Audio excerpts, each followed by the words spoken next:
Ельцин отличается от всех своих предшественников. Он не участвует в больших церемониях и партийных торжествах. Вместо этого он посещает предприятия и строительные площадки.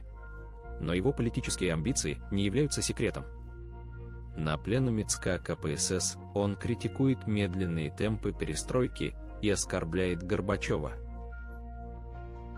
Отношения между ними были напряженными, и Ельцин был отодвинут на второй план.